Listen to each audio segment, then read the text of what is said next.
Welcome to Bang Bang Bang.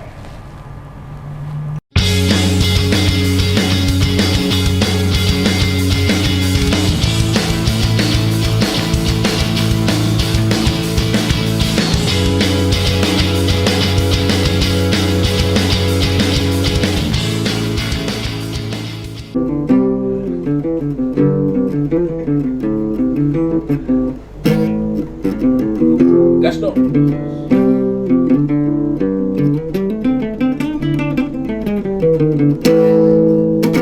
Jadi kembali lagi bersama dengan saya Tirta alias Peng Peng Peng. Dan kita akan bahas mengenai request netizen, mitos atau fakta. Itu dulu deh. Orang pilek karena sering minum es. Es dingin. Es terus. Mitos. Nggak ada yang namanya demam atau pilek dikarenakan kebanyakan minum es. Mitos. In fact-nya adalah demam atau pilek itu dikarenakan dua hal. Satu, alergi. Alergi dingin, bukan es. Dingin. Alergi dingin, alergi debu. Jadi misalkan cingok nih. Terlalu lama sendiri jadi kedinginan. Terus akhirnya ketika dia kena udara dingin, hacing, hacing, hacing.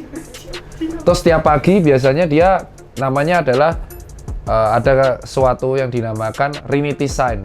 Apa rhinitis sign? Hidungnya gini terus, merah. Namanya rhinitis sign. Allergic sign-nya di sini. Jadi sininya merah banget karena tiap pagi dia meler. Itu ciri khas kalau orang alergi dingin. Kedua, alergi debu. Jadi di tempat yang ada debunya dia bersin-bersin 20 kali lipat dan gatel-gatel. Tungau biasanya. Nah, itu alergi. Yang ketiga, alergi benang sari. Ini jarang kalau di taman-taman. Jadi kalau kamu mau matiin orang alergi benang sari, ajak aja ke taman yang banyak buahnya, semaput dia pasti masuk IGD. Sama gejalanya. Nah,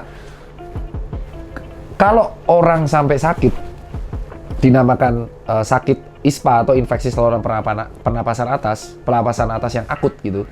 Itu karena infeksi, entah virus atau bakteri. Dan kita bahas ya, kalau bakteri itu melernya warna hijau, bau. Ya kan, bau banget, kental. Tapi kalau virus dia bening, putih gitu. Nah, nggak ada karena es. Nggak ada istilah kebanyakan es bisa pilek tuh nggak ada, bos. Nah, kalau misalkan ada orang pilek terus, itu obatnya harus resep dokter dan dicek ke THT. Kenapa? Rata-rata dia akan bindeng. Karena saluran THT ya, telinga, hidung, tenggorokan tuh saling menyatu. Ada Eustachius, ada nasofaring di sini. Itu saling nyatu sama lain. Jadi kalau kamu pilek, nggak diurus, akan nyebar ke paling dekat saluran ke telinga, bukan Eustachius ini. Dan akhirnya yang terjadi jadi infeksi salurannya, jadi infeksi saluran tengah, jadi bindeng terus congek juga jadinya, ada cairan warnanya. Nah, biasanya obat-obatnya itu adalah antihistamin yang melegakan, kayak pseudoephedrine, itu efek sampingnya ngantuk, budesonide, itu yang ditembak sus-cus kayak gitu, atau cuci nasal, dan ada dokternya THT. So, kalau ada disebut pilek karena es terus, mitos. Mitos atau fakta berikutnya, kerokan bisa menyembuhkan demam. Dalam penelitian yang di-share di Cina sekitar 4-5 tahun yang lalu, aku share juga di Instagram, memang ada efektivitas untuk kerokan membantu proses penyembuhan masuk angin alias gejala infeksi demam. So, fakta anjir. Kerokan ini memang bukan dianggap sama dokter juga bingung ya, tapi banyak orang melakukan. Jadi kalau di penelitian Cina, nanti aku share jurnalnya, aku sudah sempat baca juga. Walaupun perlu penelitian lebih lanjut, jadi mungkin kita akan mendata kayak apakah kerokan bisa menyembuhkan COVID, tuh kan. Tapi kalau bukan menyembuhkan COVID ya, si kerokan ini bisa masuk angin itu adalah gejala lain, nama lain dari demam.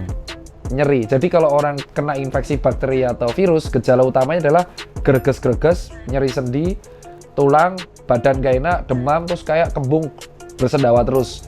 Itu bukan karena anginnya masuk lewat pusar, bukan. Terus habis itu ininya dikasih salon pas pusernya, bukan. Itu karena infeksi, dan biasanya infeksinya adalah infeksi virus atau bakteri. Nah, kerokan ini biasa di punggung itu ternyata tidak menciderai kulit. Kan banyak yang bilang kerokan itu menciderai kulit. Ternyata dari penelitian di jurnal ini, si kulit ini tidak dicederai. Tetapi justru dia membuat apa yang namanya pembuluh perifer ini menjadi dilatasi. Nah, pembuluh perifer itu pembuluh kecil-kecil di bagian pinggiran yang dilatasi atau melebar, itu menyebabkan sel peradangan itu menjadi rame jalan ke situ. Jadi kayak dibukain jalan, otomatis proses perlawanan ke bakteri menjadi lebih cepat. So, bisa efektif tuh. So, kalau kamu masuk angin kerokan sembuh, itu memang ada teori medisnya. Itu emang bagus, Pak? Iya. Kerokan itu? Ya, tapi jangan sampai berdarah juga, Ji. Kerokan itu awal mulanya dari Cina. Kerokan dari Cina. Bedanya dengan bekam gimana, Pak? Kalau bekam ini, bekam. nah bekam ini itu dia sistemnya hampir mirip sama kerokan, tapi dia menyerot di pembuluh darah kapiler. Jadi pada dasarnya sama. Kita kan tahu ada namanya pembuluh darah kapiler dan teori ya. Kalau jujur aku belum baca jurnal bekam, belum mempersiapkan karena itu topik yang sangat panjang dan sensitif. Jadi aku akan bahas di topik sendiri. Bekam ini itu secara teori medis dia kan kayak nyedot di punggung dan itu ada pembuluh darah kapiler dan kita tahu bahwa sel darah merah itu tiap 120 hari sekali diganti dan pasti ada yang nempel jadi bilirubin, jadi ferritin, jadi apapun lah, jadi kayak gitulah. Nah, bekam ini menyedot tujuannya menyedot di pembuluh darah bagian kapiler sehingga memperlancar area peradangan. Jadi yang banyak adalah sel darah merah yang segar ngisi ke situ dan akhirnya membuat sel sama kayak kerokan, sel peradangan ke situ. Bekam ini akan efektif kalau dilakukan secara bagus dan steril karena kan ada darah di situ kan. Bukan darah kotor sih, sebenarnya sel darah merah nyari sekarat. Itu yang dilakukan bekam. Jadi bekam ini mempercepat proses penyembuhan dari peradangan juga. Kalau teorinya seperti itu, tapi jurnalnya aku cari karena aku baru cari yang untuk kerokan. Mitos atau fakta? Angin duduk itu adalah angin yang tiba-tiba menyerang.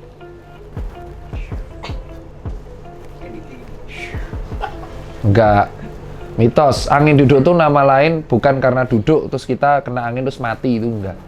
Angin duduk itu nama lain dari cardiac arrest atau serangan jantung. Jadi karena ada sebuah faktor resiko kita jelaskan di topik pertama mengenai apa tuh kegiatan sepele yang obesitas. Jadi itu jantung mengalami penyumbatan di bagian pembuluh darah yang ngasih makan, gangguan detak, terus akhirnya jadi serangan jantung.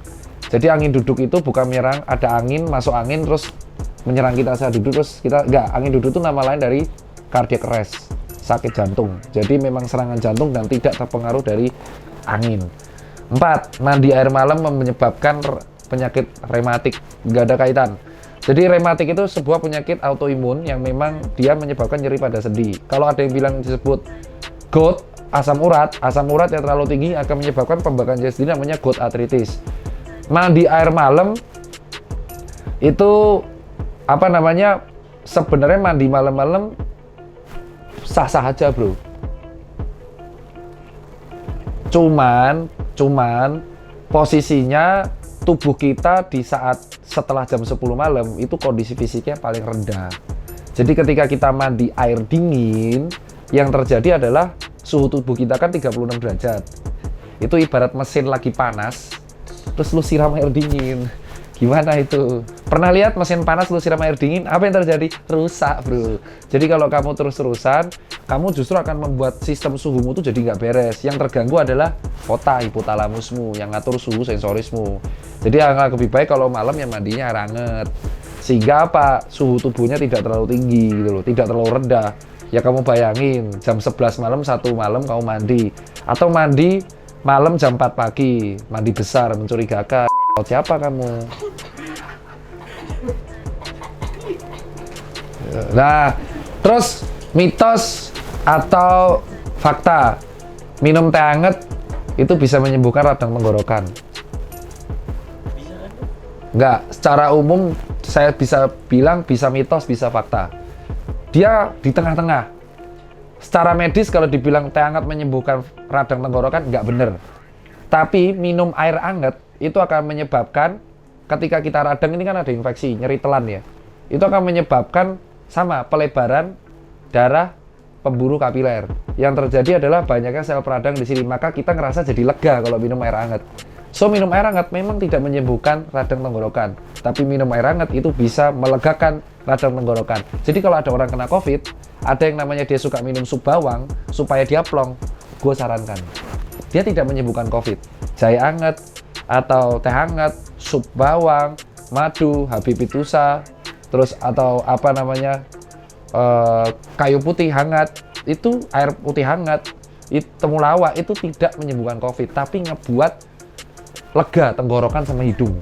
Enak memang. Jadi as long itu bisa membuat lo nyaman selama sakit, lakuin.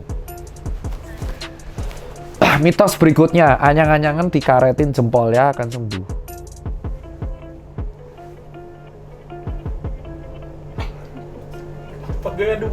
Jadi kalau mau ngaceng sekalian karetin gitu. Nggak ada kaitan, bos. Anyang-anyangan itu adalah salah satu kondisi ketika terjadi gejala infeksi saluran kemih. Jadi anyang-anyangan itu adalah rasa karena kamu pengen pipis, tapi pipisnya nggak keluar. Jadi kalau kamu sering anyang-anyangan, jangan bangga, jangan dikaretin. Itu kamu gejala ISK karena sering nahan kencing. Apalagi anyang-anyangan itu karena aku minum es teh, habis itu minum teh hangat. Nggak ada itu. Nggak ada. Tubuh tuh pinter. Kamu mau minum es teh, mau minum air hangat, di lambung tuh suhunya sama semua. Itu saktinya lambung. Makanya kita harus bersyukur sama sang pencipta kita ya. Kok bisa gitu loh, ada organ yang kita mau makan es batu, mau makan panas, itu di dalam sini sama aja. Makanya kalau yang bilang mitos atau fakta berikutnya ya. Mitos atau fakta apa ya, kita bahas apa ya? Oh, pegang batu, hilangin mules. Iya. Itu mitos sih kalau kata gue. Enggak mitos, gue percaya. enggak mitos. Dulu gue cari pom bensin malah batu gue bawa. Anjing goblok. Bro, namanya mules. Mules itu adalah suatu reaksi otonom di dalam usus karena itu udah mau nyentuh di rektum. Jadi dia ngetuk pintu, tolong keluarin gua mau bonjrot nih. Terus lu apa gunanya megang batu? Batunya lu mau sumpel ke anal, sumpel. Nggak ada gunanya, bro. Mitos itu. Mitos, bro. Mitos. Jadi ada yang bilang megang batu untuk nahan mules itu mitos, bro. Mitos. Oh, mitos atau fakta?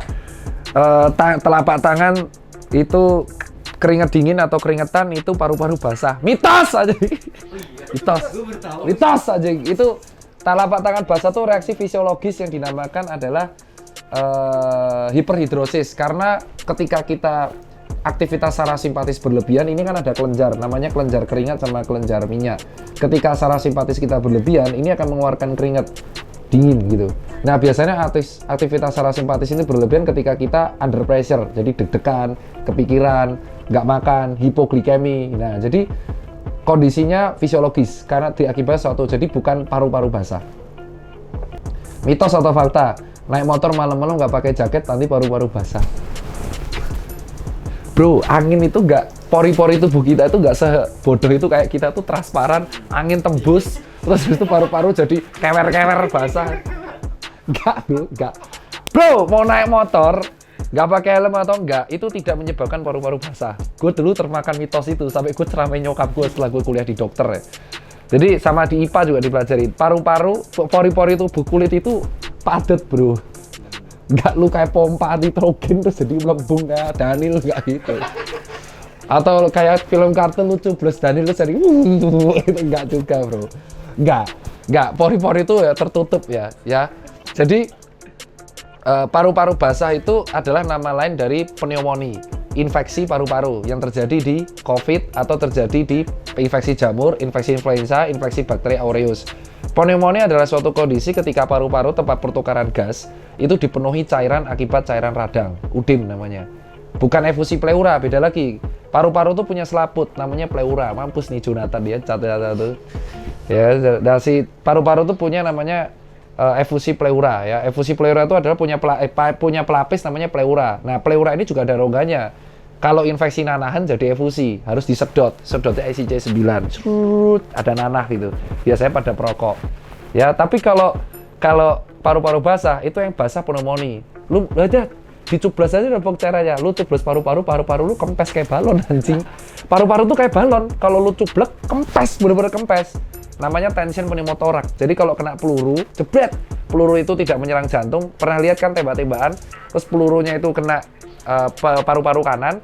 Ada namanya tentara melakukan suntik. Jadi dia pakai pisau. Pisaunya karena dia kena paru-paru, kena tension pneumotorak, si tentaranya ini pakai pisau ditusukin di SIC di sini, spasium interkostal di 5 apa 6 gitu. Jebres, langsung dia bisa nafas. Itu karena paru-parunya, terus dikasih selang. Itu karena paru-parunya kempes, kena peluru. Nah, kalau paru-paru basah kayak gitu. Nah, kalau naik motor angin itu cuma kademen doang, bro. Nggak ada kaitan sama paru-paru basah. Itu adalah mitos versus fakta pada konten Tanya Tirta hari ini. Dan buat kalian semua, akan ada konten-konten berikutnya. That's it. See you, bro.